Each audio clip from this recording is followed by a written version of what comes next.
We're going to start right now, and the first speaker we have tonight is Dave Kernan from Officially Sports. And Dave's going to talk to you about how you can get all your official supplies and the coupon that you have if you register for the convention. Go ahead, Dave. It's all yours. All right, great. Thanks, Nick, and good evening to everyone. Again, my name is David Kernan, General Manager at Officially Sports. We do have all the uniform needs for all PIAA and WPIAL officials available. And also as a basketball officials, your feet are probably your most important tool. We do have some ASICs on sale for men and women. If you need those, saving anywhere from, I think, about $20 to $25 a pair, they're on sale. And Reebok redesigned the Zig shoe. So if you were a fan of the Reebok Zig, they put out a new design on that, and that's available in matte leather and patent leather.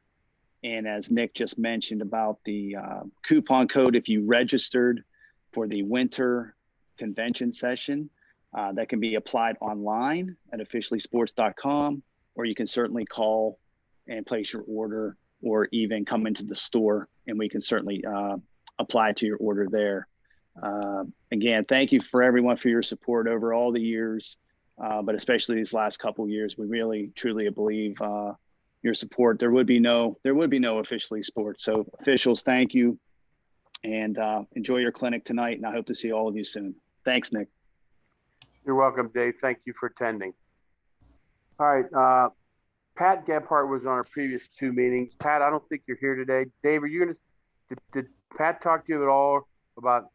I know he's busy assigning the fall sports. They start Tuesday. So what Pat wants to talk about is basically a couple things. This is what he talked about in the first two sessions. One, the online officials convention is ongoing right now for the winter sports officials. It started November 1st and will end November 30th.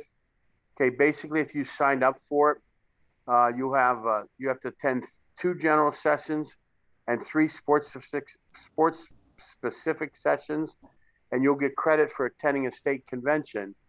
Okay, if you registered and do the 2 specific sports sessions, or 2 general sessions and 3 sports specific sessions. All right, that's ongoing right now. You have to register. That registration fee is $50, and as Dave says, if you register, you will get a $25 gift card from Officially Sports. So essentially, the convention cost is $25. It was met very well. It was very, very well received in the fall sports. So please, if you want to do winter sports, postseason in inter-districts, you must have some sort of convention experience, and this is an easy way to get convention experience by doing the convention and then doing the 3 sports specifics and 2 general sessions. The other thing is, Pat wanted me to remind you guys is the fact that dues notices went out October 15th via email. Okay, if you did not get a dues notice via email, okay, you have the wrong email address in the state website. Okay, the state website, the PIAA website, and how you get on that is you go on to PIAA, you go to officials and officials directory, and you drop down the drop box in officials and the athletic directors or whatever, and then your access code is your first 4 letters of your last name and the last 4 digits of your social security number. All right, and please everybody check your email address, because if you did not get a dues notice, they won't be mailing them in the mail. They'll be only mailing them via email, and you may have the wrong email address. Or put it this way, the dues notice went to the email address which is on the state website. So if that's no longer in existence, then it went into internet heaven or internet dark space. Supplemental DQs started last year, as we know. In the fall sports season this year, we did see that the supplemental DQs have gone down, because now kids or coaches are understanding that it's a 2-game suspension. If there's any confrontation, and the supplementals cover you from the time that you arrive at the athletic site to the time you get back into your car. All right, so basically if you're leaving the event and a coach comes in your locker room and starts pounding on the locker room saying you guys were the worst thing since sliced bread, in so many words, that you can still file a supplemental DQ on that coach based upon that locker room confrontation. All right, that coach will then sit the next two contests, or if something happens and you're walking down out of the gym and a player says something to you, or curses at you or whatever, you can still pitch coaches at the end of the players at the end of the game, and it'll be supplemental DQ. Any confrontation, any physical contact with a player, coach, or opposing, an official constitutes supplemental DQs, and they must be filled out as deemed necessary. All right. That's all that Pat talked about. The next person I'd like to introduce is our statewide rules interpreter for basketball. Mr. David Wright has been very, very good with his time with us. He attended the first two sessions, and Dave is now attending this third session. And thanks, Dave, for your time. And the floor is all yours, Dave. Thank you, Nick, for putting this together, and everybody who set this up. You have excellent rules interpreters and excellent presenters this evening. I hope you take something from this that you can benefit from and put it into your game this season. We're going to throw it up here very shortly. So without further ado, I wish you all the best on your season and good luck. If you need anything, I am available. Thanks, Nick. Thanks, Dave, for your time. The next presenter also had other plans for tonight. Vince Sortino, the assistant director from the assistant executive director to WPIAL, wanted to thank everybody for the time they put in last year and the time you're going to put in this year during the pandemic situation that we're in. And he says the last two sessions, he said your efforts are not lost on the WPIAL or the PIAA. So again, thank you all for your time and for what you do for the student athletes of the WPIAL. All right, our next person is my colleagues that are on the phone here. Pam Cherubin is a District 7 female representative. Pam.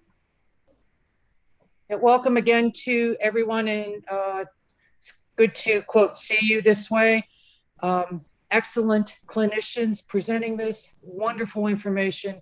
As Dave said, if you can take one or two things away, which I did, it's time well spent.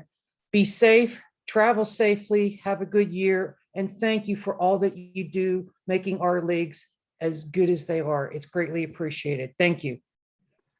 Thanks, Pam. Now our District 8 colleagues, Eddie Moeller, Male Officials Rep, District 8.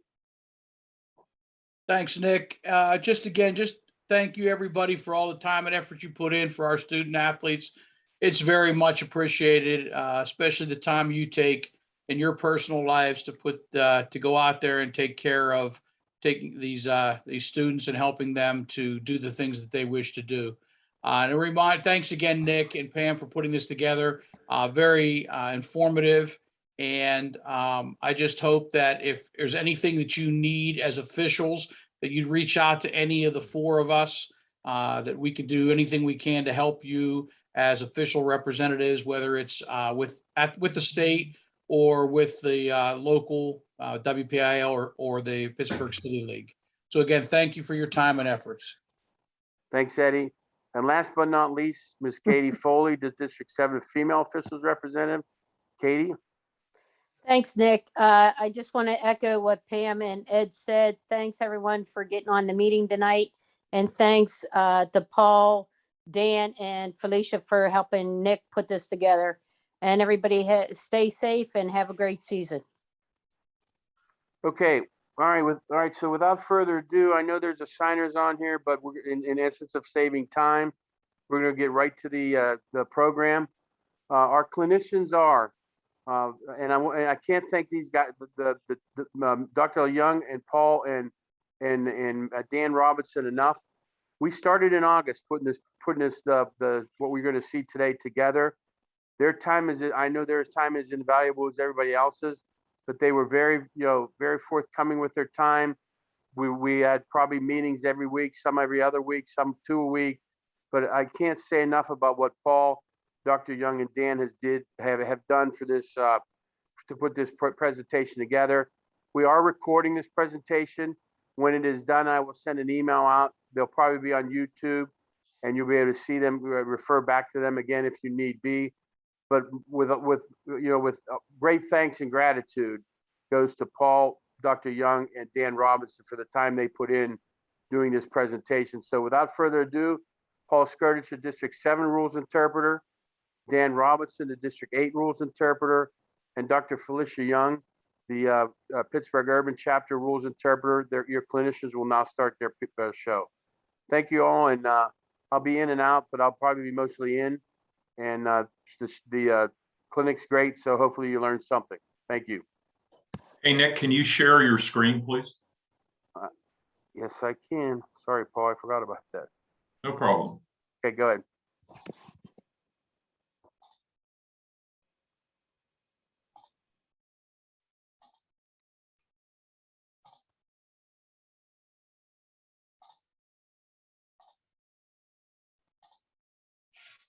Well, thanks very much for that introduction. It's very kind. I will speak for Felicia and Dan just for a minute. And thank you for the opportunity to talk basketball. We love to talk basketball. And if we can help you with 1 or 2 points tonight, that's our goal. We have an aggressive agenda. You just heard about all the leadership that has been involved with us. This idea is Nick Murray's more than any. The objective of the session is as follows: to make officiating fundamentals uniform and in accord with the standards set forth in the Federation Officiating Manual for all District 7 and District 8 basketball officials. That's what our goal is for tonight. And as I said, in order to do that, we have a lot of topics and subjects to cover. The good news is I'm going to speak first because the people that know more about basketball will speak after me, Dan Robinson and Felicia Young. We're going to talk about the new rule changes very quickly. This is not your state rules meeting. We're just going to talk about it because it has an effect on our mechanics. There's a new mechanic change. We're going to talk about this subject throughout the night, and that is communication. Communication among the crew. There's 3 people who are your friends for an hour and a half, and that's the crew. So the communication starts well before the game. We're going to talk about a pre-date. Then there's communication and job responsibilities. I said the word right, job responsibilities when you arrive on site in the pregame. Then there's communication in a pregame conference. And tonight, Felicia, Dan, and I are going to give you a sample of a pregame conference. It's not something that you'll be able to use each and every game, but hopefully it gives you some thoughts about what you can use, and then bring your own ideas to make it unique. Then we'll talk about arrival on the floor, your duties, jump ball positioning. Remember, this is a mechanics clinic. Dan's going to talk about rotations during play. There's some great stuff with rotations. Putting the ball in play, throw-ins, is the most common way we turn a dead ball live during our games. So we have to know the formula of getting that right. Felicia has a wonderful script on determining what is a foul and, even more importantly, what is not a foul. And she's going to talk to you about that. Reporting fouls and switching is one of the core concepts of mechanics. So we'll spend some time with that, show you some diagrams. Administering free throws is another formula. It's another common way that we turn dead balls live, and it's something we do over and over again, so we should master it. Communicating with the head coach, and probably one of the #1 tenets for any basketball official, we have to control the game. And if we can control the head coach, call a fair game, get some wrong, get many right, if we can control players and control the bench, we're well ahead of the curve. We'll talk about crew communication after the game so we can get better. And we'll show you some examples of official signal. And we'll ask you to pay attention late because Felicia has some quiz questions for you. So right off the bat, I'm going to start.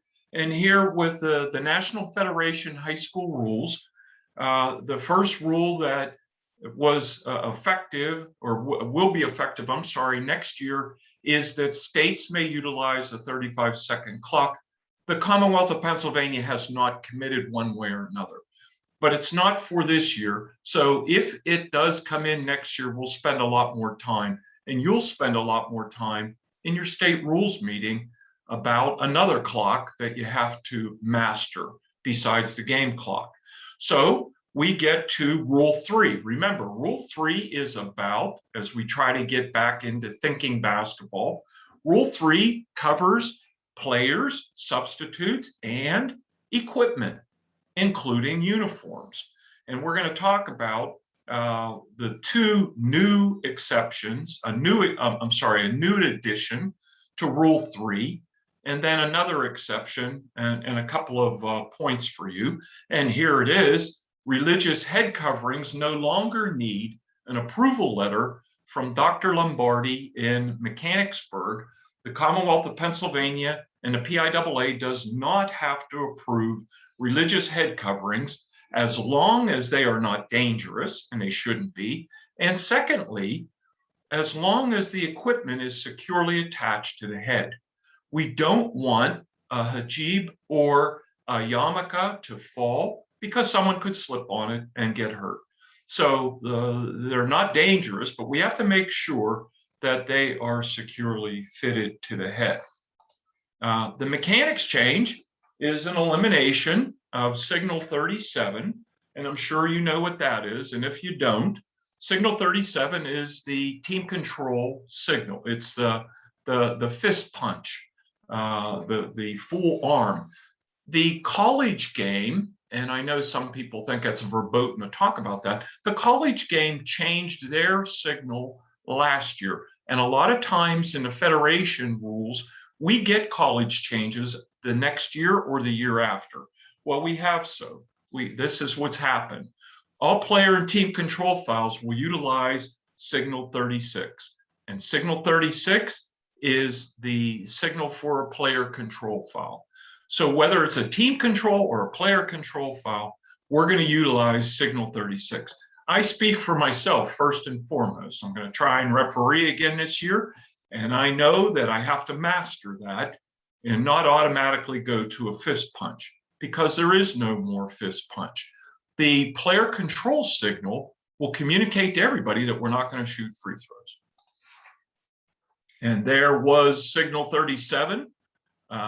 Signal 4 is putting your hand up in the air in a fist, signaling a foul, and then signal 37. And as you can see, it's out of here. It's not around anymore. All right, so let's talk about crew communication before the game. And yes, the crew should start to communicate before the game. A lot of times we tell our officials on Sunday nights, if you're not doing anything, and hopefully they're all here watching this Worthwhile Mechanics Clinic, you should contact your crews for the week and just find out a couple of things. The first thing that you should do Monday through Friday is call a home athletic director, especially early in the season, especially that first weekend when there may be booster tournaments, and find out and check the date, time, and site of the game. That's a good thing to do. And every athletic director would probably love for people to do that, just so they're all on the same page. Contact each partner. And in parentheses, you see close the loop. Here's what we mean by closing the loop. Contacting a partner is not just sending a text message, is not leaving a voice message, is not just sending an email message. Closing the loop means that to whomever you sent that message responds to you in one way, shape, or form. If they don't answer a text message or a voicemail or an email, pick up the phone and call your partners. That's a common courtesy. Don't wait for them to call you, whether you're referee, U1 or U2. You want to go to a game with 3 officials. I know I do. I don't want to do a 2-person game. I want to do a 3-person game. So close the loop. Make sure you contact each party. If your partners sends you a respond text or calls you back or replies to your email, you've closed the loop. Next thing, we're going to try to get back to, quote, normal, end of quote, pre-COVID. In pre-COVID, we always attempted to ride together, even if it was the last few miles to the gym. Current COVID, it's up to you. It's up to you. Each partner can drive separately, that's fine, but inform each partner of what your travel plans are. That's all. So your partners, you take away the anxiety, your partners know what you're going to do. You take away that worry. Please be courteous and kind, especially younger people, younger officials, newer officials, and especially veterans. Veterans have to be the leaders and show the way. So let's do that. So you get to the site. What do you do? Well, for high school varsity game, we recommend 60 to 75-minute arrival before tip. Why? So you can relax. Maybe you had a tough day at work.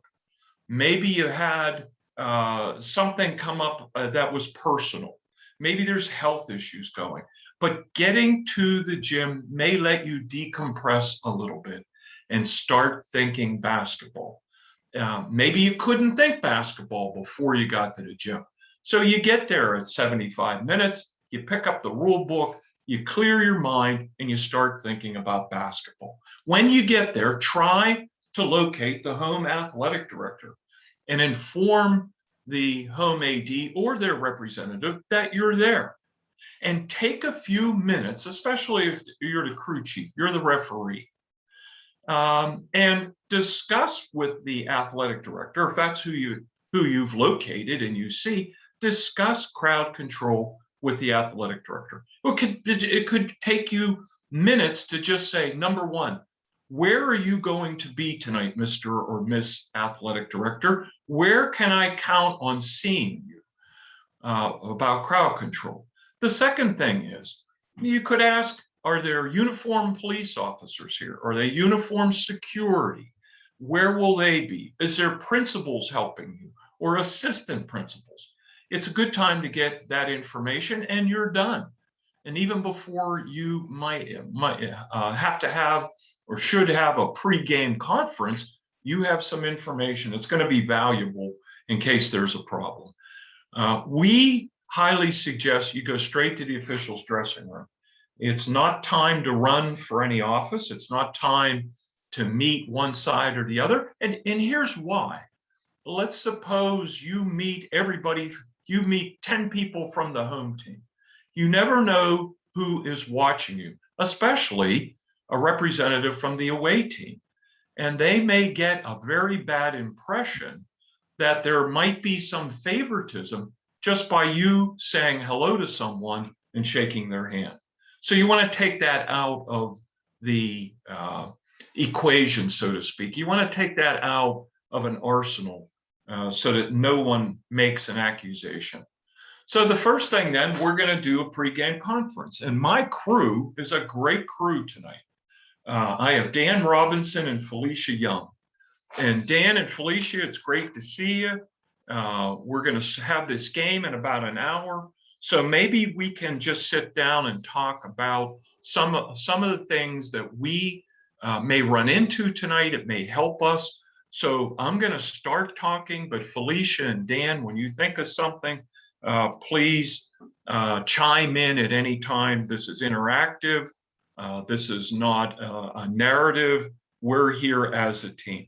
First thing we know, the new rules, religious head coverings are allowed. Religious head coverings are allowed. We don't have to get any kind of an approval letter. And if there are medical or cosmetic headwear, we have to find out in pregame, there should be a letter of approval from Dr. Lombardi. So I know I'm U2. I have the visitors. Dan, you have U1, you're U1, you have the home team, and Felicia, you're the referee. And so we'll go through this tonight and we'll make sure that we get all our equipment pre-game. We're looking at equipment, we're looking at shooters, counting how many players we have. We're going to get that out right away. We know tonight might be a little bit of a test because we don't have the fist punch anymore. So for any type of control foul by the offense, whether it's player or team, we're going to use the signal for player control. And Dan and Felicia, I might give a fist punch if I don't think about it. And if I do, just kind of remind me during a dead ball. Anything you want to add to either the new rule or the mechanics?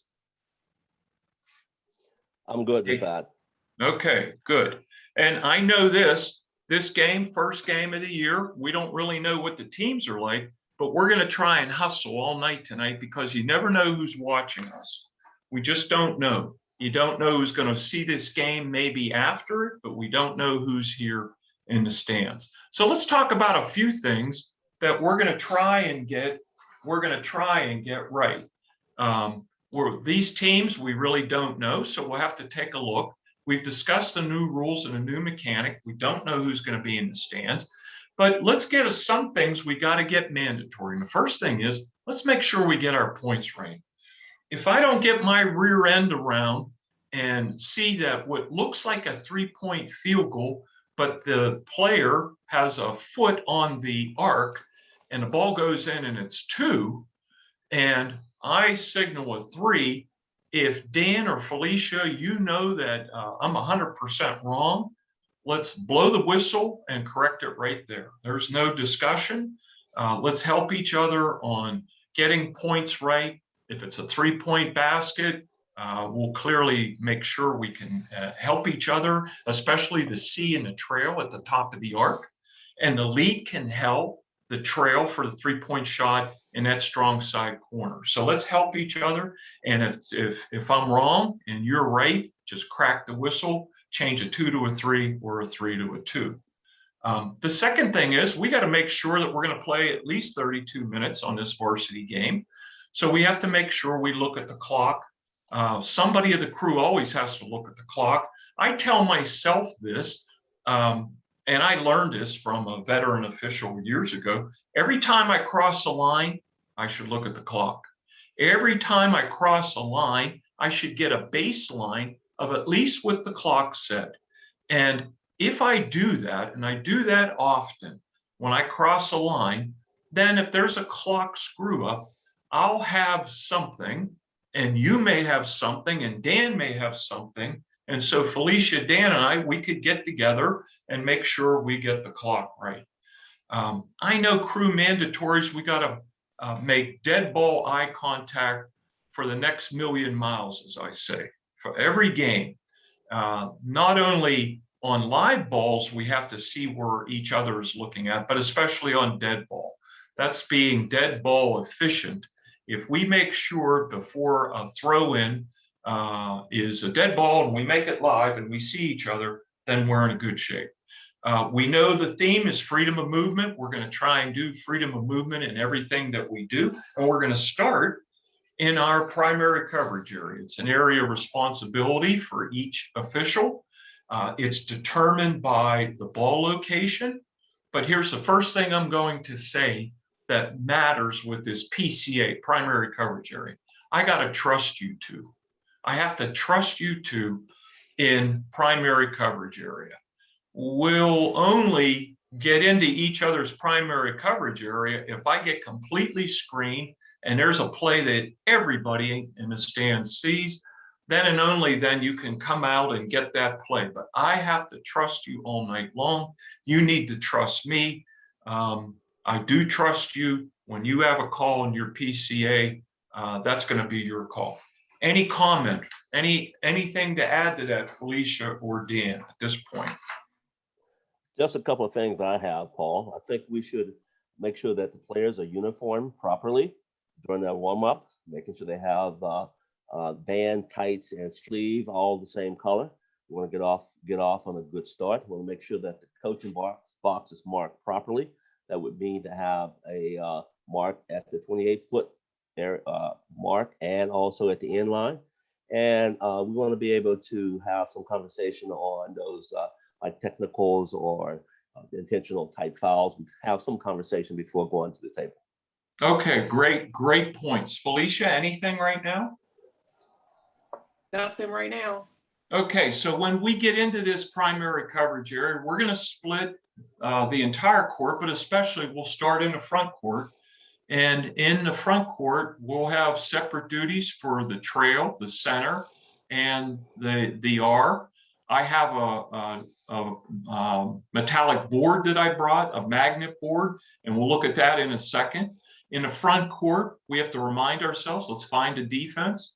The primary official on a play is who can see the basketball, who can see the torso of the defensive player. So we always have to find a defensive player. And that means I could be the lead and the pivot person is doing a curl. So they're in my lane, but I can't see them. So it's either going to be one of the outside officials will be the primary coverage area. Let's always look for legal guarding position. And it's early in the year, so I got to remind myself, legal guarding position is a defensive player 2 feet down, inbounds, and at some point initially, that defensive player's eyes and torso are facing the offensive player. After that initial, that defensive player can move backwards, they can move at an angle, they can move sideways, just so that they don't move towards the offensive player. We also have to not bail out a shooter, and that's this offensive initiated contact. We want to make sure that the defense earns their foul. And if they have legal guarding position, they have verticality, we can't bail out of shooters. We have to help each other in transition, especially in press situations. So I'm going to get out the magnet board. And here for 3-person, the trail has the blue, the lead has half of the lane and up out to the 3-point arc in yellow. And the C has half of the free throw lane, and the remaining weak side 1/3 of the court. For 3-point shots, we know the trail has 66%, 2/3 of the area for a 3-point shot. And the center has the remaining third, and the lead can help the trail on that strong side corner with a 3-ball. We know that in any type of shots, the C in a trail, we have to make sure we close down. I do that when I'm the trail. Sometimes I don't do that as often as the C. So if I don't, help me. So we need to close down on shots so that if there is an offensive rebound, we're in the play. If there is a successful goal and then there's a press, we're in the play. We can help.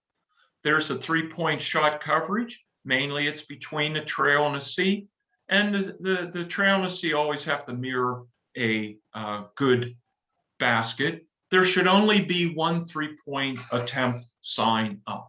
On rebounding, more than anything, the 2 outside officials have a lot of responsibilities. Strong side, weak side, they help call the fouls on rebound coverage. The lead can also call fouls in rebound coverage, usually strong side, in front of him or her, so you can take a look at it. But if the 2 outside guys and gal with Felicia, you have the rebound coverage. This is just another diagram that shows strong shot location, strong side, shot location, table side, strong side, and what the 2 outside persons perimeter coverage is.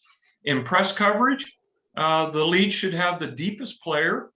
As deep as they go, you should be behind, and we should box in. And if all 10 are in the front court, the lead can be right around the division line until the play goes.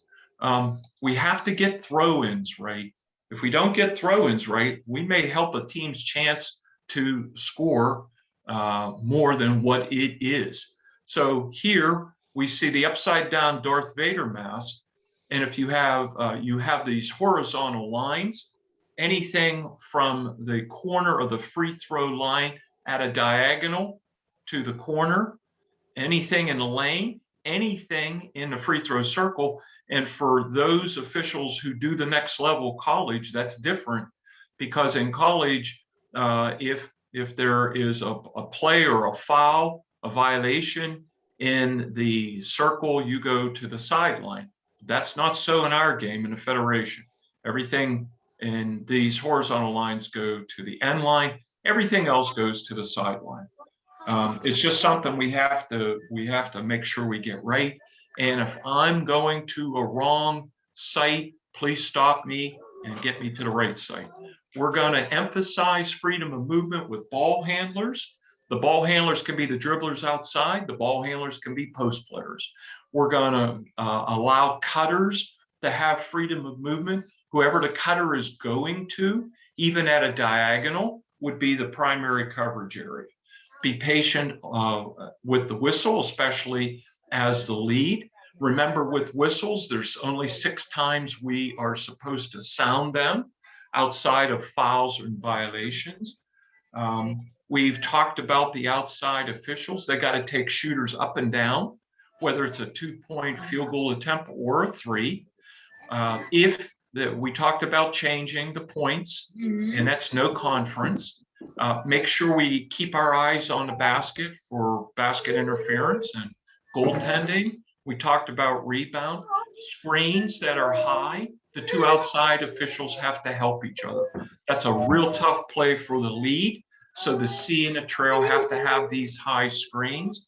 And if there is a traveling call in the post, one of the outside officials should have a better look at it than the lead. Let's make sure we handle substitutes crisply all night long. Let's make sure that we see them, that we don't overlook substitutes in case there's not a horn. If we have a, go ahead. Oh, I'm sorry. If somebody could mute their mic, that would help us, please. Freeman. There could be double whistles. If we have double whistles, it should be the primary, the play to whom it's going. And if you're coming in with information when I blow a boundary call, just tell me and I'll change it. We could have interventions tonight if these players talk to each other and it's just between the players. Maybe we can get away by being proactive, telling them to knock it off. Don't give them a technical foul. If it's conduct, that's 0 tolerance. If it's not talking, but it's conduct, then we have to call a technical foul. If there's contact that's significant and one body goes down, we should have a whistle. Maybe we'll disagree when we get into the locker room, but at least we have a whistle. If 2 bodies go down because of significant illegal contact on the part of one, we must have a whistle or our game could go south very quickly. We need to talk to the coaches in basketball and in short snippets. We just have to control them. This is not the time to have a lesson. If we have an intentional or technical foul, the calling official and one of us should get together and discuss what's going on. The calling official should be able to articulate, verbalize what's going on, may be able to calm them down, and then they can go to the table. If necessary, we'll get the entire crew. This is just a picture. If we would call the taunt, the clap, immediately, that's a technical foul. Maybe a punch doesn't happen. So it's just something we have to have eyes everywhere. And if we have a technical foul, if we call a technical foul, this is what we're going to do. The C will do the 10-second count, the visual count. The lead will administer, and the calling official, the trail, will become trail, and they should have both teams within their visual field. If it's too hot and the trail just called a technical foul, the trail and the C can always change. They can change between the 2 of them. And then the throw-in is going to be opposite on the division line, opposite the table. Okay? We got to make sure the last 4 minutes of the half or game were perfect. If I make a mistake in that last 4 minutes of the game, a team may not have sufficient time to get around overcome my mistake. So we have to make sure that that's good. And the last shot mechanic, the outside opposite official should make the shot. I tried to get a diagram, and one of these is right. It's the one on the right. The trail is opposite. Here, in the one on the left, they have the trail table side, and I suggest that would be the C's shot because it's the outside opposite.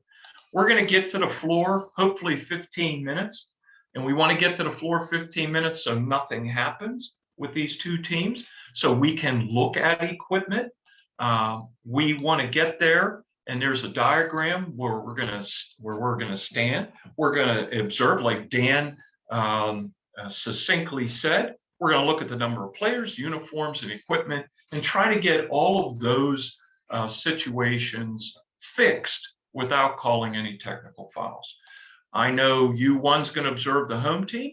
U2 is going to observe the away, and that's where we're going to stand. The referee, Felicia, will be right at the division line. Felicia will go to the table and talk to the official scorer and the timer very quickly. Make sure to look at the book.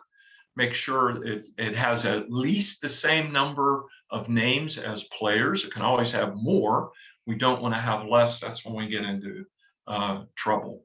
Felicia, when you go over and talk as the R to the official scorer, what are you going to tell that official scorer, please?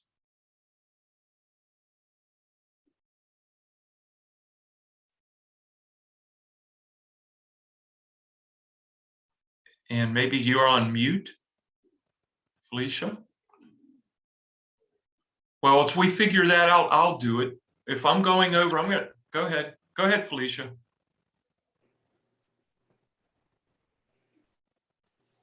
Well, I'll go ahead. If I go over to the official score, I'm going to do a couple of things. The first thing I'm going to do, I'm going to tell the official score, please don't write anything down of a foul until the calling official and you make eye contact.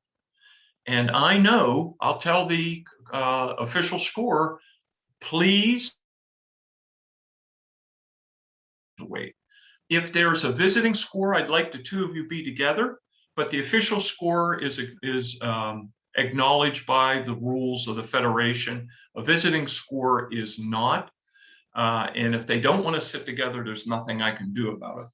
I'll tell the official score, let us know when there's a status change in fouls. A player has 5, let us know, verbally and visually. When there's 7 team fouls, let us know it's 1-1. When there's 10 team fouls, let us know that it's a 2-shot foul. And keep the subs right by the X. If you have a problem, tell the timer, and at a dead ball, they'll come over and we'll fix it. For the timer, I say help the official score with substitutes. One touchdown signal is 3 points. No touchdown signal is 2. Make sure that the clock fouls match the official scorebook fouls. Don't say anything to us unless we ask for help. And help the official scorer signal 17 fouls, 10 team fouls, and a disqualification of 5. I need a horn for every substitute. It's the only way that I can control them.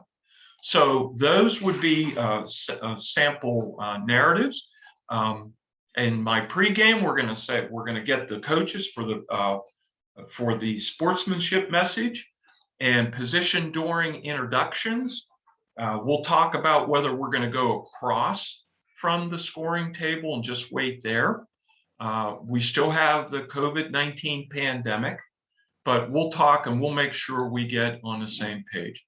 For the jump ball, there's a diagram of where we stand. Let's make sure we have 10. And hopefully they're all the starters that were announced and that were, even more importantly, designated in the official scorebook. Make sure the teams are facing the right way. Tough way to start a game. Sound the whistle, the referee will. It's the initial whistle in a game, and a toss should be higher than either player can jump. And how do you practice? If you're the referee, get underneath the basket and throw the ball up 10 feet. It'll hit the ring, and that'll give you some good practice time. Here is a diagram of after introduction and before the tip-off. If you want to stay across from the table, talk about that as a crew, you can. U1 chops the clock and watches jumpers. U2 watches the 8 non-jumpers. The U1 can call back the jump ball. U1 and U2 have to be aware of a quick 3-point attempt or a change in possession. But for the most part, if the ball goes right, the referee's going to be the trail. If the ball goes left, the referee's going to be the trail. And if the ball's not turned over. So if the ball goes left, and that's diagram 5-3 in your manual. And if the ball goes right, that's diagram 5-4 in your manual. After the jump ball, it's the responsibility of the entire crew. We're their only friends here the whole night. So let's make sure we get that initial arrow correct. Because if we don't, we're in for a long night. And make sure the clock is running. And with that, I turn it over to my colleague, Dan Robinson. Thank you. Thank you, Paul. It's a pleasure to work with Paul and Felicia. I will talk to you tonight about rotation. That's live ball rotation in the front court. Putting the ball in play, that's the throw in, as Paul mentioned. Felicia will come back and talk to you about the foul philosophy, calling the foul. And I will finish up with reported foul and switching. Next, Paul. These are some of the general provision. First thing you want to do, a rotation should be thoroughly discussed in your pregame. You should talk about any issues you know that may exist as far as how the team play, if they tend to throw the ball cross court, whereas you may want to hold off on your rotation, just to go to as the lead, go down to the close down position, or whether they have a post type game and rotation would be more critical. Ball location is the key to how we rotate and whether we need to rotate. Only the lead initiate the rotation, and we'll talk about that a little bit later. Rotation should only take place when all 3 officials are in the front court. So if the trail official is still trailing the play in the back court, the ball swing to weak side, the lead should wait until that trail has come into the front court before the rotation began. Rotation began when the lead moved laterally and crosses over the free throw lane lines. And I said lines, that's got to go across the second one as well. But as the lead began the rotation, going through the free throw lane line, you must look for any players or action in the lane area. That is your responsibility to do that. You're still your primary. Rotation is not complete until the lead passes beyond the 4-lane line extended. Then you you pick up the action on ball side.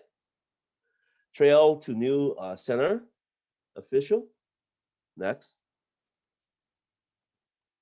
When the ball swing to the center side, the lead began to rotate. To close down and anticipate a rotation at that point. Move into the new center position and began to observe the new primary coverage area, the weak side, the C side, while officiating the new primary coverage area. Next. Here's a diagram. And we see here on the left, we see here the C official and the trail official.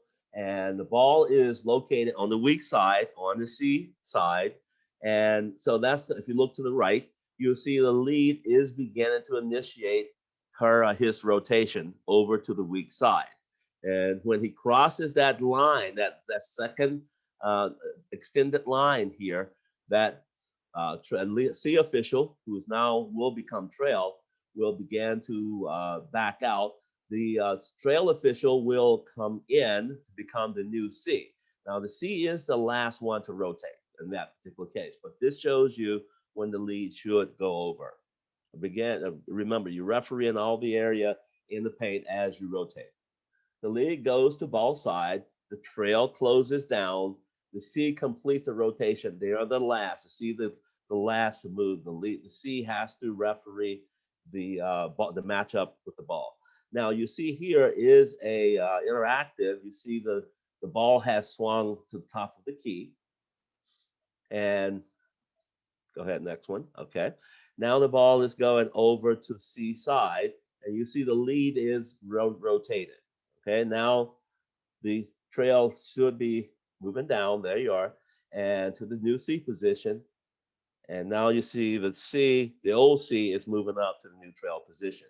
Okay. Thank you. Next. There may be two centers for a brief period. Should not be two lead though. Okay, I'm sorry, two trail. That should not be two trails. If a trap occurs near the division line on the center side, center moves towards the division line to officiate the play. So the lead should initiate a rotation. But if the lead does not initiate that rotation, the center official goes back to the normal center position when play permits. Next. Here we have a center stays on ball. On this rotation here, we see the center here is on ball, stays on ball. The lead goes to the closed down position or the number 2 position. This is the left on the left diagram. So the lead stays on ball, and I'm sorry, the center stays on ball. Now we have the rotation has been completed, whereas the lead is on ball now. And before that center moves out, the old trail has moved down to the new center on the other side. And the center now can back out to the new trail position. Thanks. Next one. This is a center rotates, initiates rotation. We have a, this case, we see the ball is high, is along the division line. The center goes up to referee that trap, that action there, that double team there. And in the meantime, we see the lead official moves over to the lead on trail side, and the trail moves down to the C position. Okay. All right, a lead official, this is rotation on play, lead official, play in action may dictate no rotation. That is, you could have a quick try for basket, you can have a quick drive to the basket, or an immediate pass, started but not completed. That means that the lead official started a rotation but did not complete that rotation. Even while moving across the lane, the lead must officiate players in the post. Next. And this is a diagram whereas the lead official started but did not complete the rotation.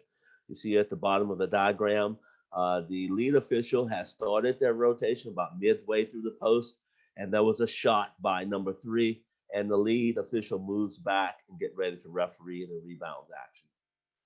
Next. This is transition coverage on rotation. This is critical. You have here the lead going down to the trail position. We have here the C moving down to the lead position, and the center stays center.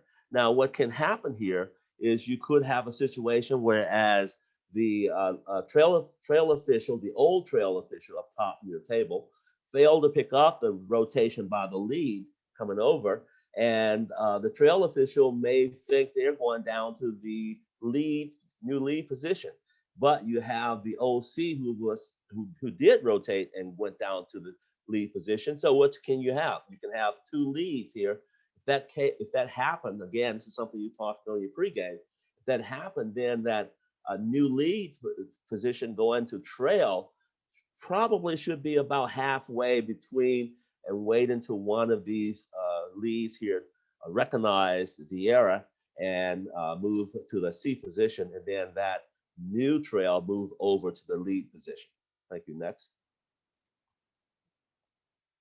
Putting ball in play. Again, this is next. General provision.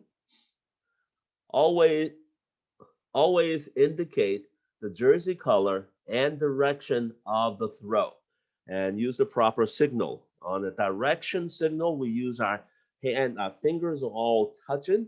Our thumb possibly could be tucked into the palm, but at least all fingers are touching. You do not use a point with the index finger for a direction, okay? In the front court, the official responsible for the boundary line is the administrative official. In the back court, the neutral is the administrative official, and the ball is taken out of bounds at the appropriate spot. And we saw that, and I think we're going to see that again. The designated spot should be indicated by the calling official by pointing to the throw-in spot. Next. Administrative officials should always make eye contact with their partners before you put the ball in play.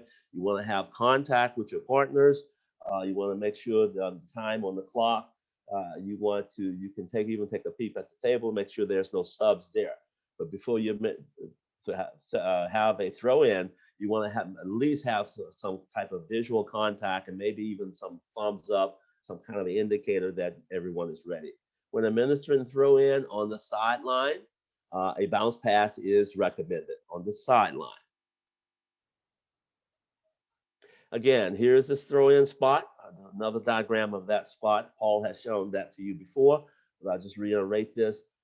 You see the horizontal lines. Anything that occurs, any violations that occurs within the horizontal line area should go on the in line, must go on the in line. Anything outside of the horizontal area goes on the sideline. Thank you. We hand the ball to the thrower in the front court. As Paul mentioned, pre-COVID, that's what we did. Now we are going back to doing that. And you hand the ball to the thrower in the front court along the in line. If the thrower muff or the handoff or bounce pass, throw in should be re-administered. There is no penalty, just blow it dead and re-administer that throw in. Administrative official shall begin a 5-second count using the arm nearer to the thrower. If the clock is a stop type situation, the administrative official should signal the clock to start using the arm further from the thrower when the ball is legally touched by a player inbound. Next.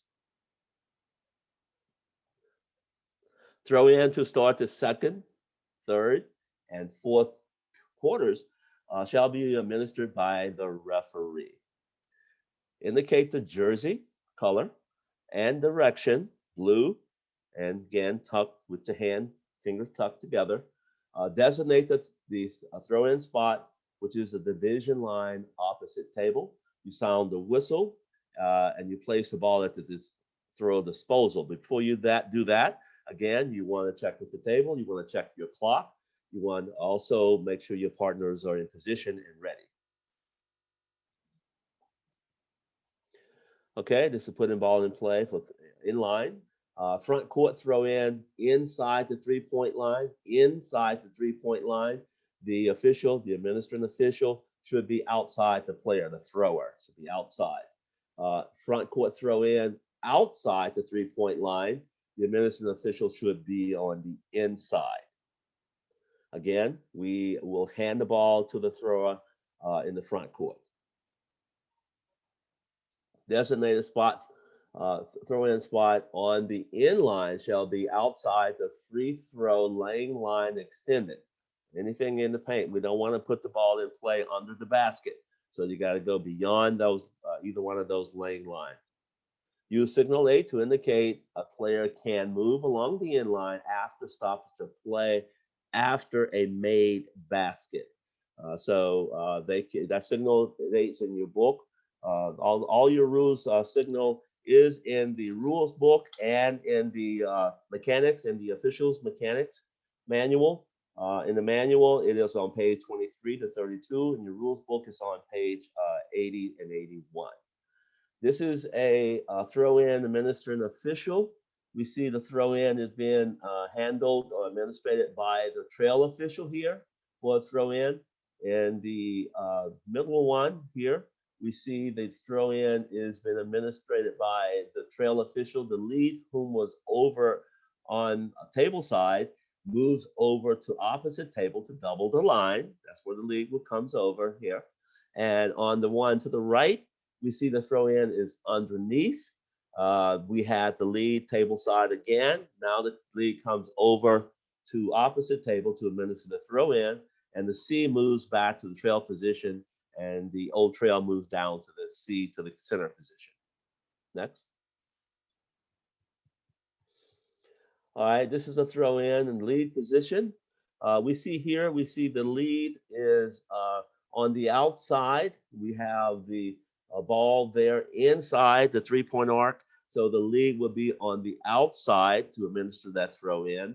On the one to the right, we see the lead is on the inside as the thrower is positioned outside the 3-point arc. Thank you. Next. Now, Felicia will come in and talk to you about foul philosophy. If I can find unmute. Hey, everybody. Yeah, so we're going to talk about foul philosophy, but first, we're going to talk about incidental and illegal contact. You're going to find that in your rule book under definitions. Next point. Next point. So incidental contact. We're going to speak about incidental contact, illegal contact, and then we're going to talk about the philosophy. So incidental contact, both of incidental contact and illegal contact both have the word contact. But incidental means that both opponents or the opponents were allowed to perform their offense and defensive movements. They were in equally favorable positions. Also, opponents that didn't hinder each other. So that would be deemed incidental contact versus illegal contact is just an infraction of the rule. So that's the gist of incidental and illegal. So, if a coach asks, why was there not a foul called in that play? Incidental. What do you mean by incidental? Opponents were able to perform their normal offensive and defensive movements, or there was no hindrance.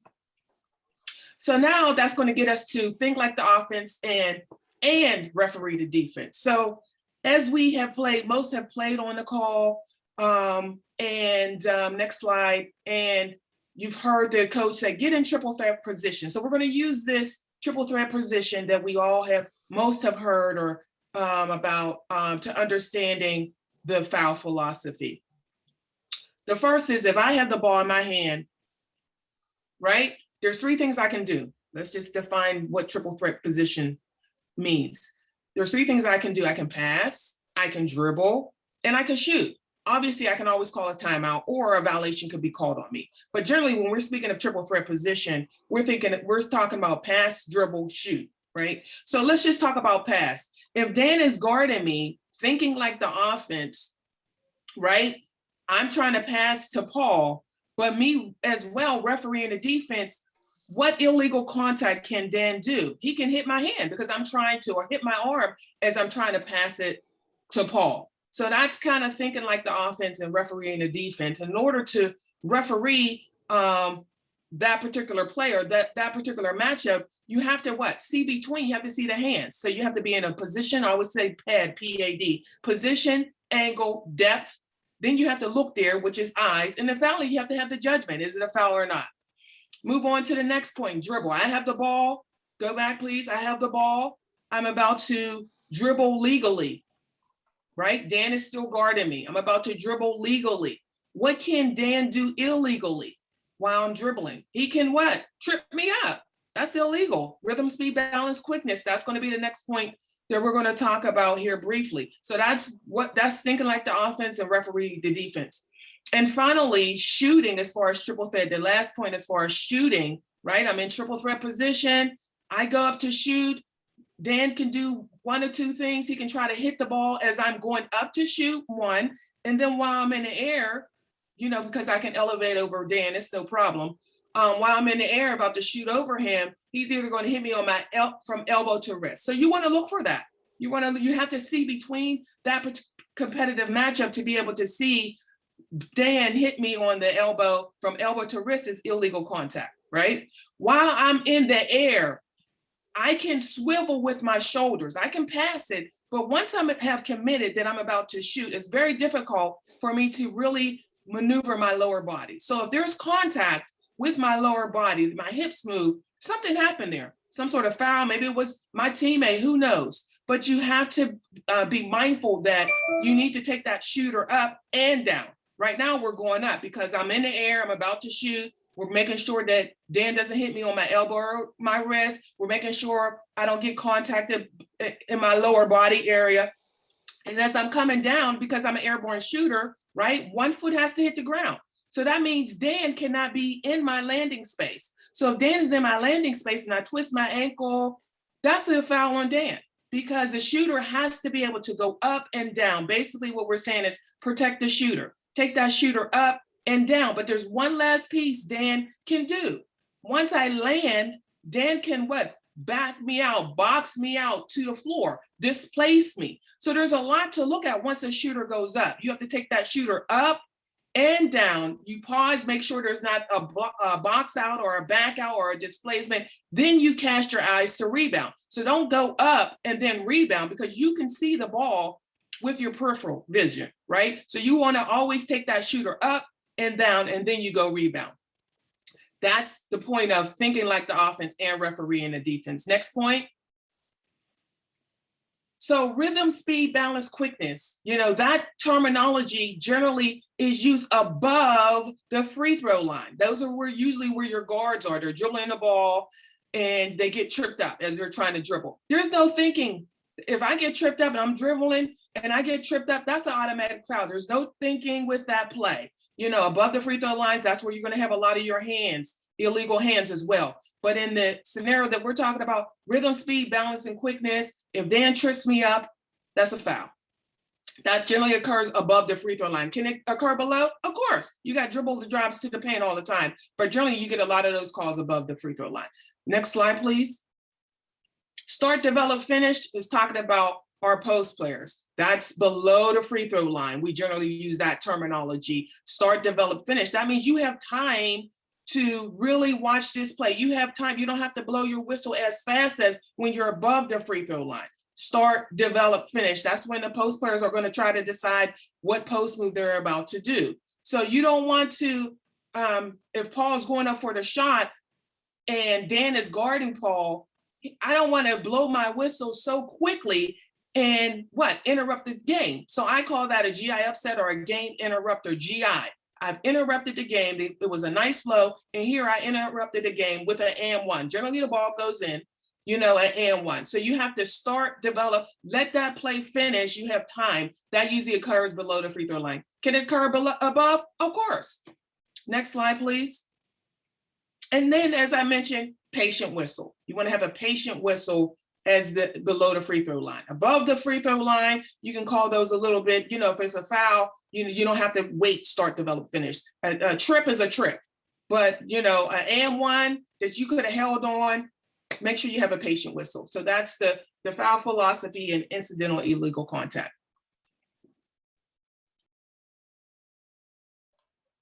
Okay, we're going to go back to talking about reporting those fouls and switching.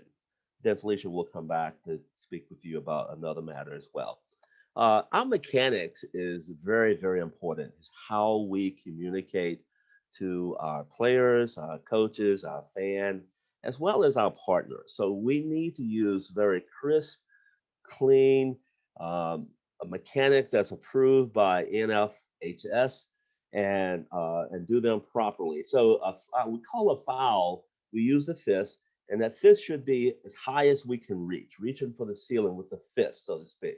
I have seen some that more like so this is Sunday, more like a football goalpost, on one side of the goalpost. So it's not really crisp. So we need to use very crisp foul mechanics that is approved and that's listed in your officials manual and in your rule book.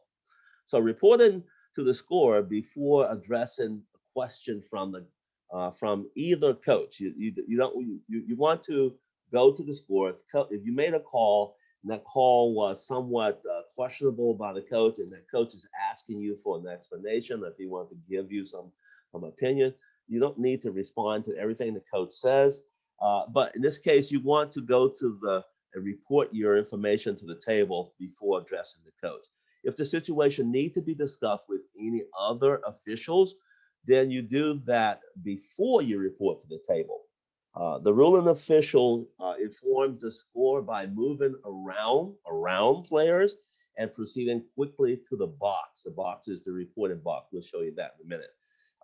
But you don't go through players either in the post area or even in the foul foul reporting area. You don't go through them, you go around them, okay? The ruling official shall come to a complete stop before you start reporting. So you come to a complete stop and then you communicate your information to the official score. You're going to can do that with the official score. This is something you should talk about in your pregame. You want to make sure your official score has stripes on. So you want to then it make it easier for you to identify your official score. The ruling official shall state the color of the jersey of the player who fouled. The ruling official should visually indicate the number of the player who fouled as well. So it's color and number.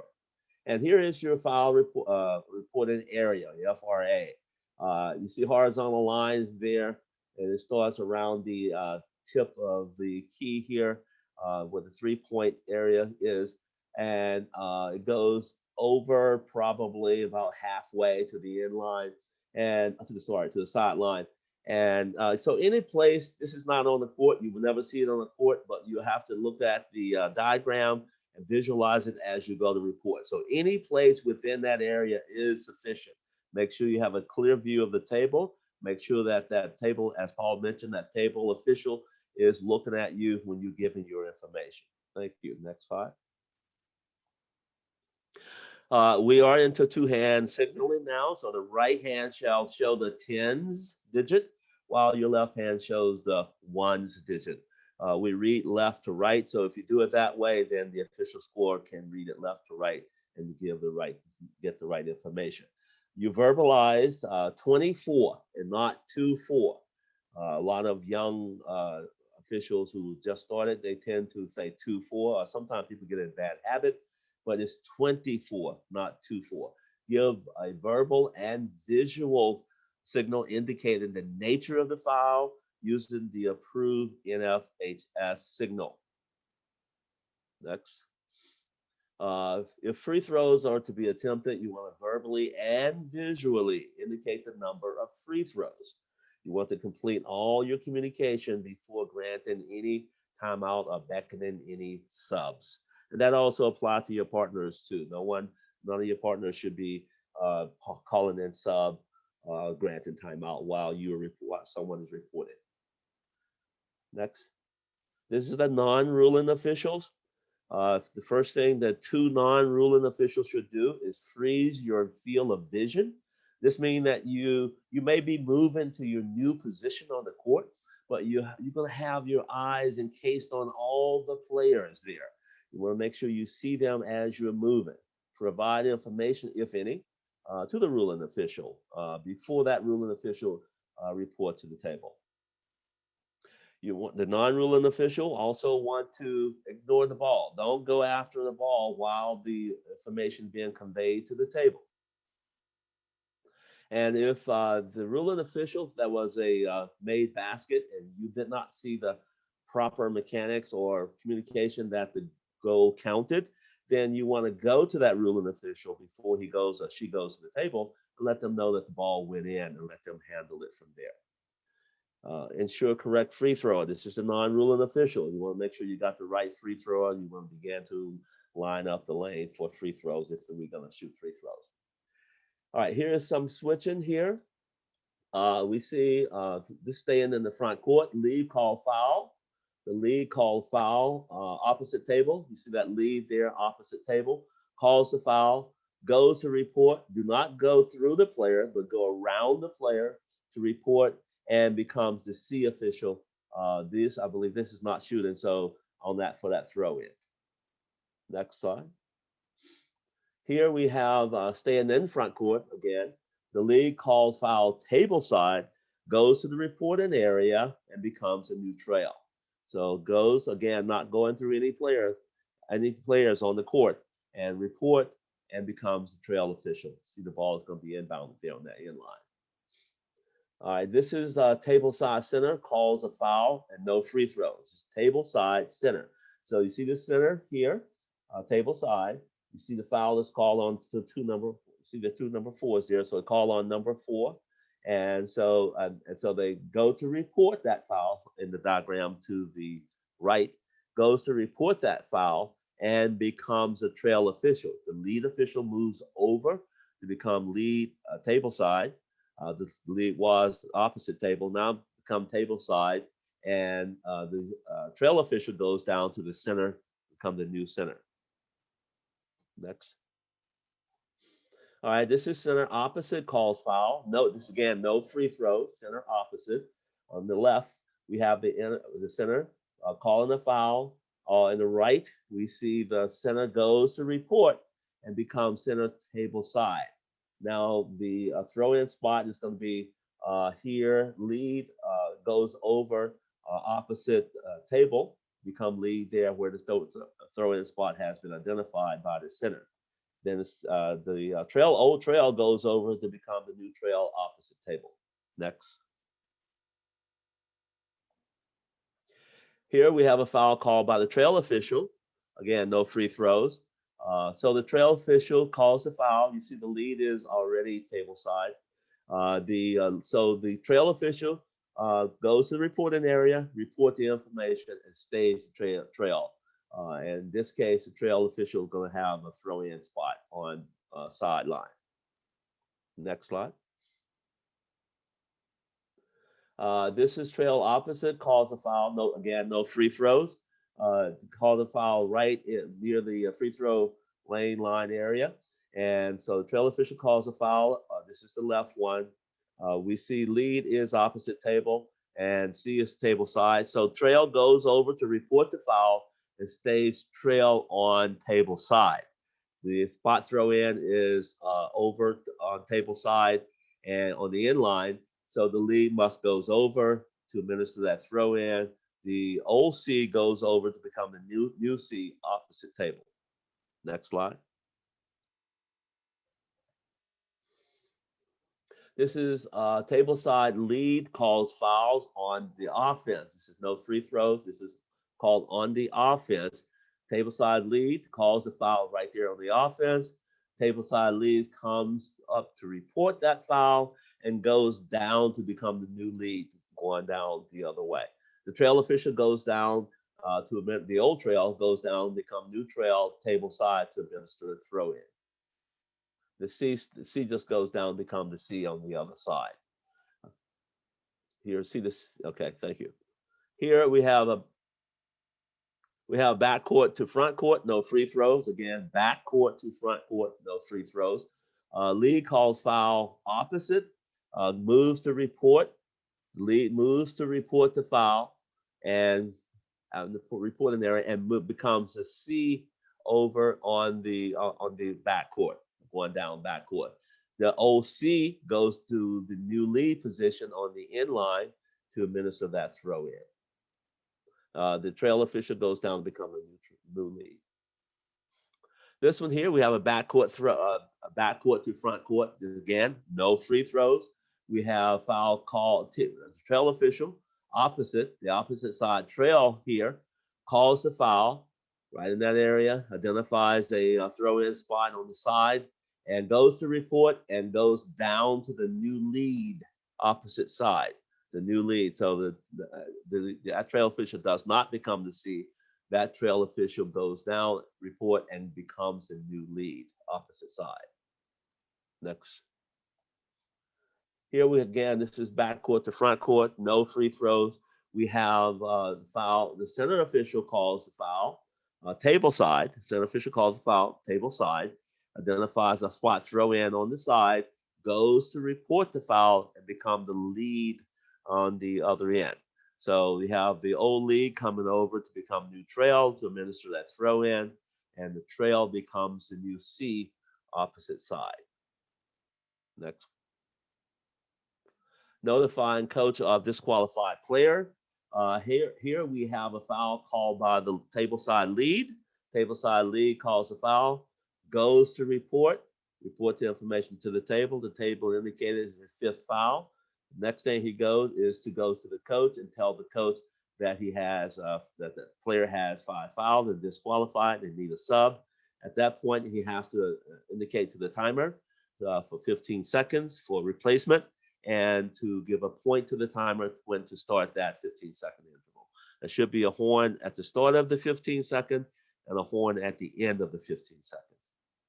Here to the right, we see, again, lead official calls a foul, goes to report, but this time the lead official goes over to the C official, and the C official comes to report to the coach. Paul had mentioned about hot situation. This could be a hot situation, whereas the lead did not choose not to engage with that coach. So he had his partner or her partner to go over to take care of that matter. Also, once that's done, after the coach is informed, we all do the same thing with getting the 15-second replacement time started. Next slide. Okay, Felicia is back again. Next slide, we're going to talk about administer free throws positioning. Next slide, or next point, I should say. Yes. So we're talking about positioning and responsibility of the center. You know, the center is going to be halfway between the near lane line and sideline, just above the free throw line extended. The responsibility, the center is going to observe the thrower, and the top two spaces, lane spaces opposite, and they're also going to observe the release of the ball. Next slide.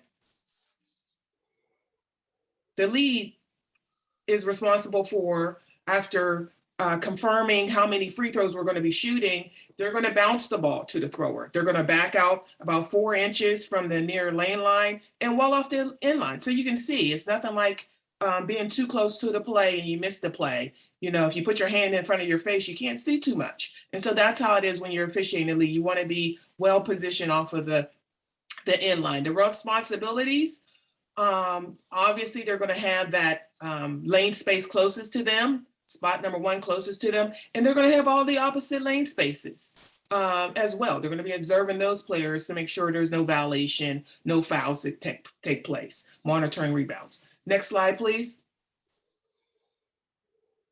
And finally, our trail. Our trail is at the 28-foot mark. That's the positioning. The responsibility is obviously they're going to hold the subs, beckon the subs. They're also going to observe the players that are behind the 3-point line. And because the responsibility is to wait, those players have the same responsibility as the thrower. They must wait until the ball hits the rim before they can leave their spot.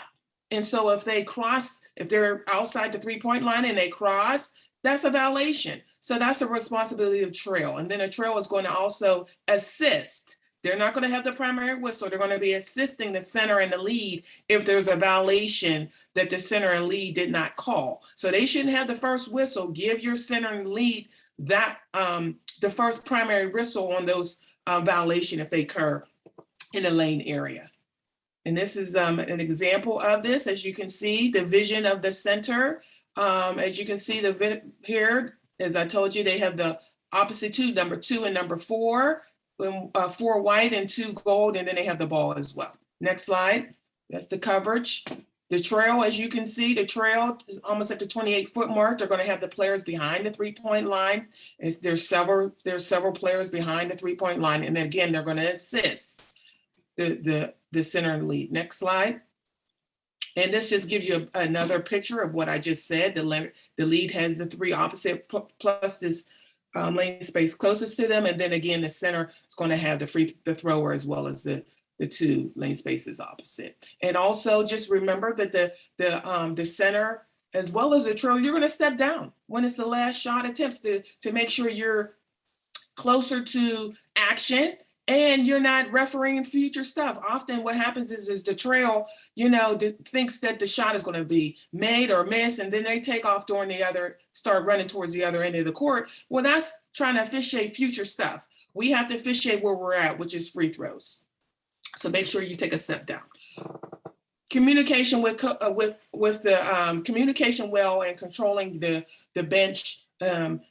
Paul talked a little bit about this. The first is concentration. And Dan as well talked about this. After you, for example, call a foul, you need to complete that whole communication process, right? You need to get to the table. Do not allow the coach to distract you, because they will Felicia, why was that a foul? And I haven't reported. The scorekeeper is waiting for me to report. My partners are waiting for me to report. So we have to complete that. And I don't want to forget who the foul was on. Next point. So make sure you're concentrating. Make sure you complete that whole process as far as concentration and communication I just talked about. You know, this is nonverbal as far as you reporting it to the table, but you want to as well communicate. Now, as far as communication with the coaches, yes, we have to communicate with the coaches. Why? Because we have to show that we're approachable. We're people just like them. They want an explanation, but it cannot be a long dissertation. I call it an elevator pitch, you know, just a few words, and we'll get to that.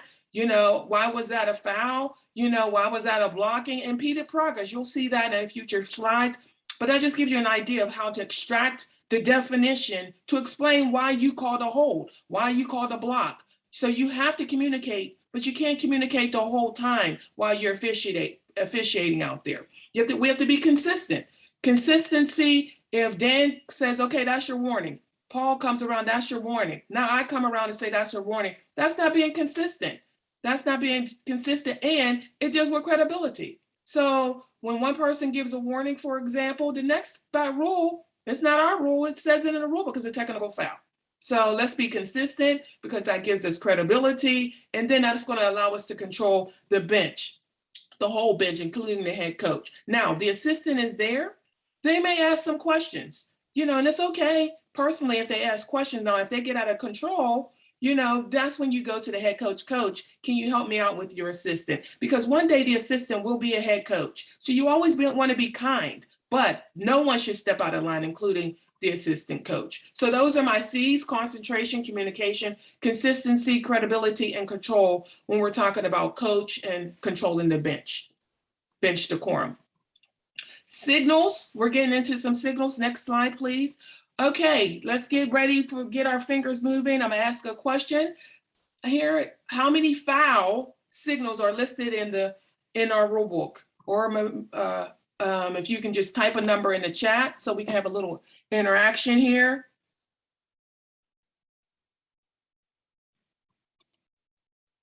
Interaction, anybody put any? Everyone, let me make sure I see everyone.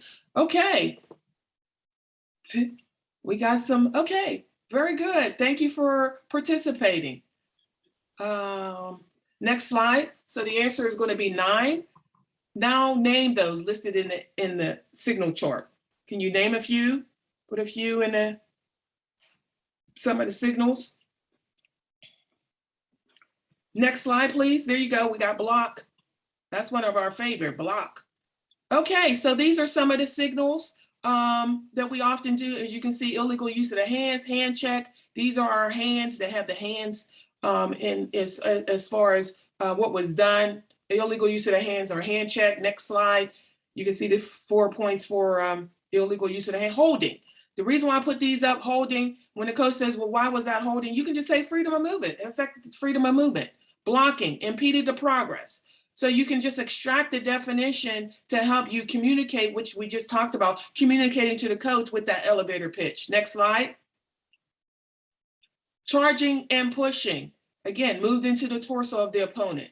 Player control, team control. Paul just explained to us that, you know, they've combined those two signals into one, which is the behind the head. Next slide. These next signals we don't use a lot. Double fouls, we don't use double foul signal too much. Technical foul, you know, there are different flavors to technical foul. Intentional foul, we don't call too many of these. You know, intentional foul, I said there's 6 points. One of the points is, I always just say is not based on the severity of the act, and then there's 5 other points to go under that. So I look at intentional 6 total points. I'm talking about intentional foul. Next slide, please. How many NFHS signals are there? So I asked about fouls. How many total signals?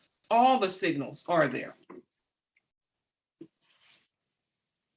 I'll give you a hint. So we said how many foul signals are there? We said 9. Next, we said how many maximum officials can be on the floor? 3. That gives you 39. Next slide, please. These are some examples of the signals that we use. We stopping the clock, we have our bird dog, we have our foul signal, we have a stop here, please. We have our directional. Dan talked about signal number 8, which is running, as you can see, moving along the end line. And then we have that directional signal where Dan said it's optional to tuck your thumb. Next slide. Okay, so now we're going to get to a video. I'm gonna need to be able to share this. And while I'm doing that, we're almost done here, my friends. As soon as I can get my video up here, as I'm getting this up here, I want to say thank you to whoever's in the video, you know, and Lyndon Johnson said, yesterday is not ours to recover, but tomorrow is ours to win. And so how do we win? How are we going to win in officiating? Watching video. That's how you're going to get better. You can't do anything with a game that you've already had, but you can look at a video and get better. And so that's what we're here. We're not here to embarrass. We're here to all get better. So I want to first of all thank those who are allowing all of us to get better. And the video is just going to pick some points that we went through already. Okay, can you guys see my video, please? Can you see my video? Yes, Yes, yes. Thank you, thank you. Okay, let me get you guys out the way, because if I don't, I know I should have it on.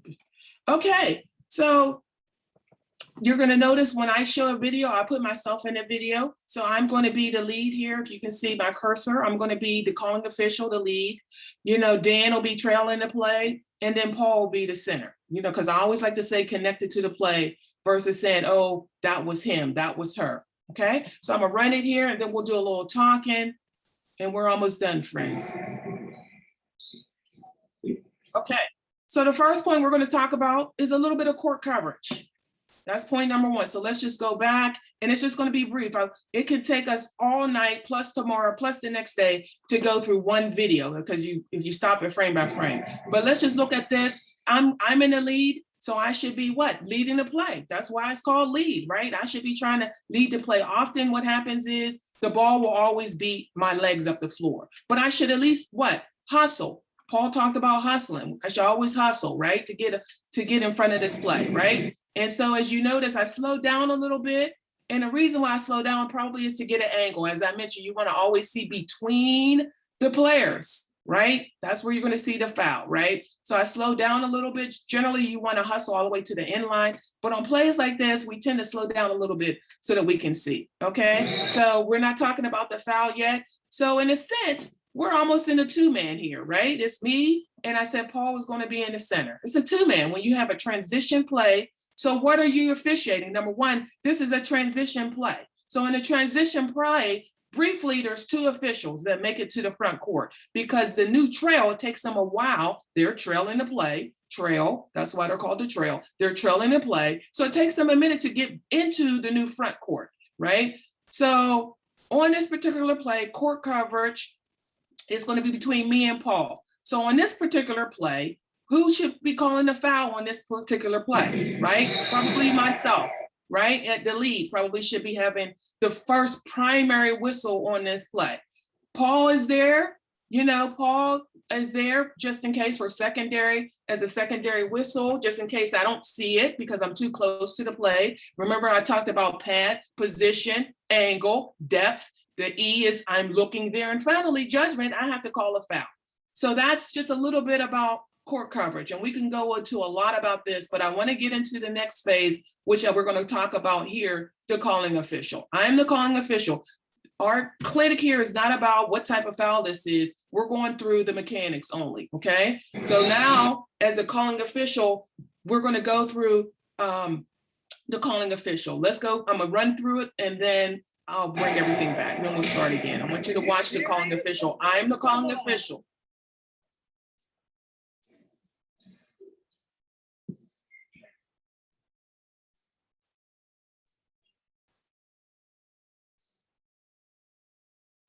Okay, let's go back to when I call a foul. Okay, so the first thing is what? I have a nice sharp whistle, single blast whistle. this particular play is probably maybe a little unusual because a player goes down, right? If a player goes down, you may not get a chance to go through what the manual tells us to do. But that's what we're going to do. We're going to go through the manual so you can see exactly if Mr. Nick was at the table, what he's looking for.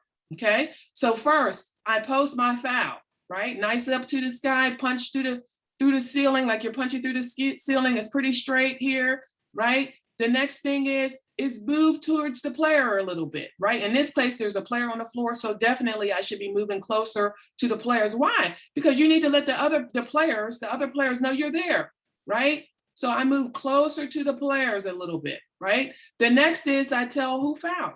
Okay, white 21. That's the next thing, right? Let's look to see what I did. Okay, so I started moving, right? So the first thing is I punch, call my foul, single whistle, boop. Then I'm going to move closer to the play. Then I'm going to tell white 21. What did white 21 do? That's when you're giving your preliminary signal. Are you going to say hold? Are you going to say hit or illegal use of the hands? What signal are you going to call, right? Then you need to tell your partners, because this is communication.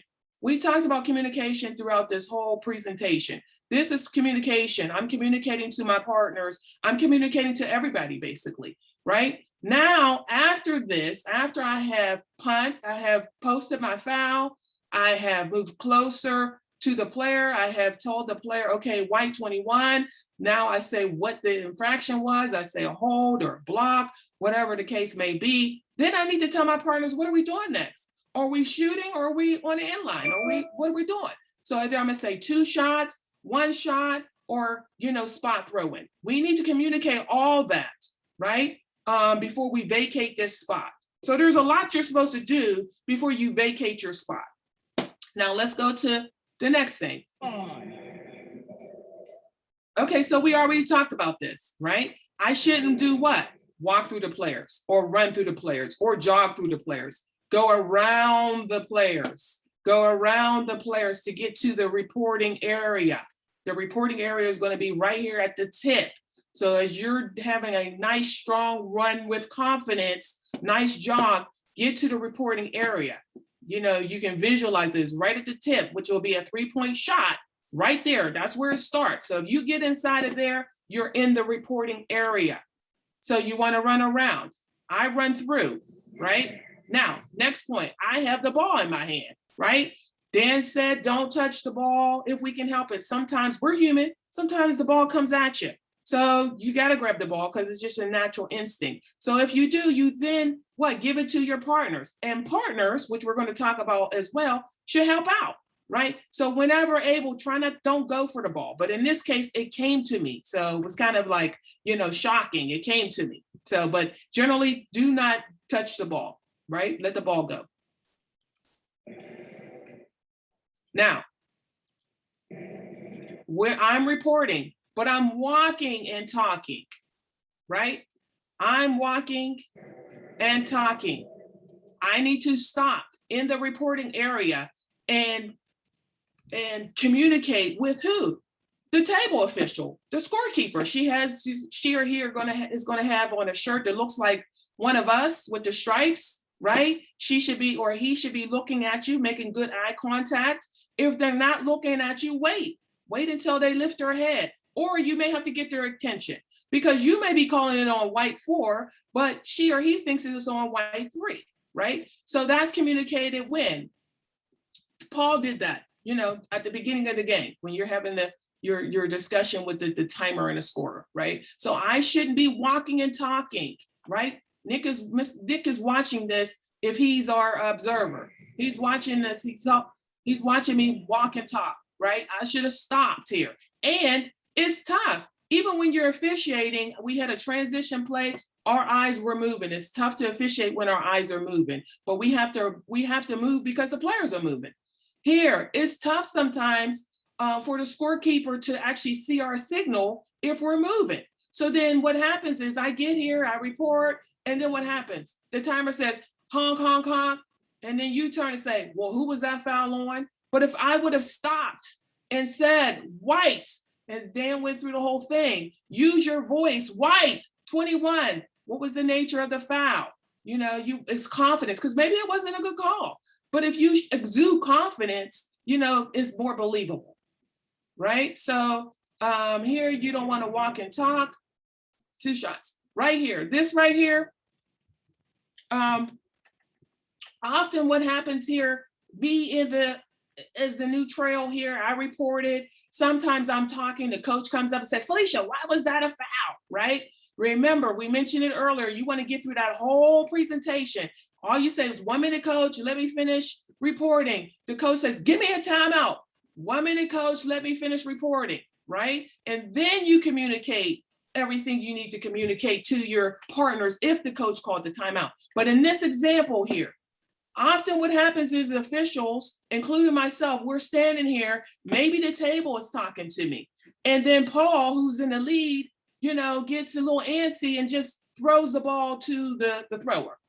Meanwhile, the scorekeeper is trying to decide, okay, 1, 2, 3, 4. And then she said, that's 5 fouls. I turn and say, Paul, that's 5 fouls. Paul has given the ball here, right? So we're going to now go through partners, which is what we're doing now, right?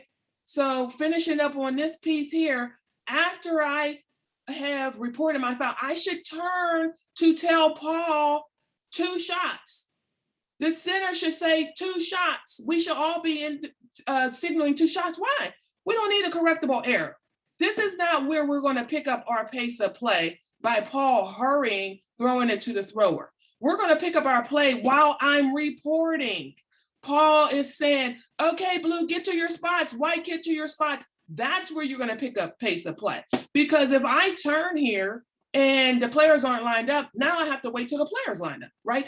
Get the players lined up if you're the administrator and official here, so that we're ready to play once I turn to communicate to you. So when I say 2 shots, Paul should say 2 shots. The center should have the 2 shots so we can prevent a correctable error. Okay, so I wanted to finish up that point. Now let's finish talking about, in this particular play, Paul, because now we're on partners. First we did court coverage a little bit. We did the calling official. Now let's talk about Paul and Dan on this particular play, right? So there was a foul, someone goes to the floor, right? There is Dan, Paul closer. I see now Paul is there. Now I can go vacate. I shouldn't vacate this play until I know my partner is there. Why? Because something could happen. And Paul can say, okay, I'm here, Felicia, or I can just see Paul is there. Now I can go. So Paul runs up nice to the play. Dan should have ran in a little bit on this play because there's a player on the floor and things can happen, right? So that's that. So now we beckon the coach onto the floor. You're going to see the word is beckon the coach onto the floor, the athletic trainer onto the floor. After that, we need to what? Be able to manage this whole situation, right? And what do I mean by that? Right there. You see blue and white. If blue would have accidentally hit white, and maybe he did by accident, white doesn't think that. They're going to think, oh, he did that intentionally. Next thing you know, there's a push. Then the other person pushes. Now you have a fight. But how you control this environment is you say, white, stand by your bench. Blue, stand by your bench. Now you've controlled it because now you can see both teams. One team is on their bench, the other team is on their bench, okay? So this right here is very, could be interesting right there, that movement right there, right? Paul doesn't need to be here. Paul should come out of this area here where the player went down because the coach is on the floor and the trainer's on the floor. And we don't want to touch the players by accident, because, we accidentally touch players by accident. We don't mean to. Then they say we did something. So we want to get out of here because why? We still have a responsibility. White, get to your bench. Blue, get to your bench. Make sure other players don't come onto the floor, because then they're what? Maybe ejected. Make sure there's not a sub that just comes onto the floor. This is an injured player. So we need to make sure we know how we're going to resume play. On this play, the coach comes onto the floor, right? So then what's going to happen? We need a sub. So if there's a sub that comes onto the floor, was that sub for the injured player? So you need to make sure we communicate that with each other because we want to get this right. This is dead ball. We should always heighten our awareness during dead ball. So make sure the sub is coming in for the injured player. Okay. And Dan should be a little bit more in the front court by now, right? We want Dan to hustle a little bit so that he's in the front court because, you know, there's a player that went down and you never know what can happen, right? Get the players to the free throw, area. And then the final piece, so we talked about the coach was beckoning onto the floor. They should know how we should communicate to them that we need a sub. And then lastly, just briefly, rebounding. And then finally, as you can see this ball here that rolled away, right? We should help the calling official. When the ball accidentally goes to, I was the calling official, right? Dan and Paul should be like, hey, ball, Dan could have come over and say, hey, I'll take the ball. Or Paul should have said, hey, clap his hands, hey, I'll take the ball. You see, the ball now is on the floor. I tried to give it to Paul, right? But we have to help because I'm just reporting and I don't want to lose my fouler. So I'm just trying to report. And so I'm just hopefully throwing it to my partner, but the ball ended up here. So help out is what I'm trying to say. So the last piece of this is going to be free throws. After the player, as you can see, free throws, make sure the players are lined up. As you can see, 2 shots. I should have said 2 shots. The lead should say 2 shots. She'll look over here to the center. Look one more time here at the table. Make sure no one's a sub is not there. Make sure your scorer doesn't need your help or the table officials. Make sure the coaches at the other end, they're sitting down, the bench personnel besides the head coach, and take a peek at the clock. So there's a lot you can do when you're the lead. So you're saying 2 shots, even Paul, Dan could say 2 shots here, right? So we're preventing a correctable error. And we already went over the responsibilities. So that is that play. I'm gonna stop sharing now. Okay, Paul, you're up, my friend.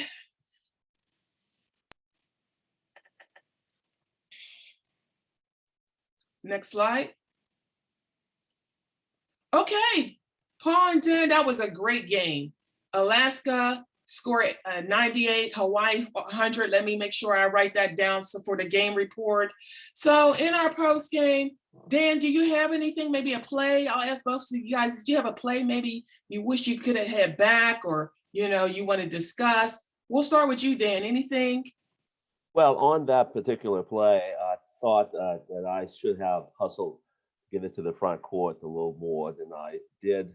Also, I felt looking at the video now, of course, we wouldn't be doing that in the game, but I think the center official was standing out of bounds on the free throw. Should have been more on the court during that free throw. I think it was a good game. I think we managed it fairly well, but there are things we could have done better. There's always something you can do better. Okay, Paul, is there anything you want to add? Well, just on that play, I think I should have come in and at least you and I could have conferred before you reported to discuss whether or not we wanted to upgrade that to an intentional foul. At least we could have had a discussion. And if we said yes or no, we could have told one of the inquiring coaches that we discussed it with our partners and we either felt it was an intentional foul or wasn't an intentional foul. I think I should have stopped you and we should have had just a brief conversation about that call. There was a lot of things going on. We had the injured player who got fouled on the ground, but looking at it, we could have taken a couple of seconds just to discuss that call. That's all. Yes, I agree. I mean, that was the one play I wanted to ask you. Any of y'all think we should have called an intentional? So I'm glad you mentioned that play. I mean, that's the one play I would like to see on video. At the time when I called the foul, I didn't think it was the severity of the act. I mean, the player, if I look at the points in the rule book dealing with intentional foul, I mean, the player went after the ball, a legitimate attempt to play the ball. So I would like to look at that play and just see how we managed that whole scenario. Did we get the players to the benches, the coaches? Did we adjudicate it, that whole play properly? But as far as the rest of the game, you know, we always could have had more hands. You know, there's a lot of hands traveling. We probably could have had more traveling. You know, we didn't have any 3 seconds screens. I think maybe, Paul, you may have had a screen. Dan, I really liked your rebound foul. That really matched the foul. Remember, I had a rebound foul and then you came back with a rebound foul. That just shows consistency. And I liked how we managed the benches. I mean, we did have to warn the elastic coach because he was on the floor. You know, he said he didn't realize he was on the floor. So we did, I thought overall we did a nice job. We let the bigs play. You know, we didn't call any and ones. And so, you know, overall, I thought we did a nice job. But I would like to see this play right here where the player was on the floor. So is there anything you guys want to put in the game report outside of what we're discussing now? No, I don't think so. I think you should put in that the coach was beckoned because we had an injured player and the injured player was substituted for. Okay, Paul, Dan, anything extra? No, I think we could perhaps put on to review a couple of things, namely on that play, positioning. We could review whether maybe review the intentional foul, whether that fits the definition of intentional foul, those kind of things. Okay. Next slide. So as you can see, we did a nice short post game, and you should always have a post game after a game, even if it's brief. And you want to, you know, discuss, make sure you applied any rules. We used an example of an intentional foul, maybe that we could have called or not called. In this case, we didn't call, but just look back because that's how we're going to get better. As I mentioned early, tomorrow is ours to win. Lyndon Johnson, you know, to win.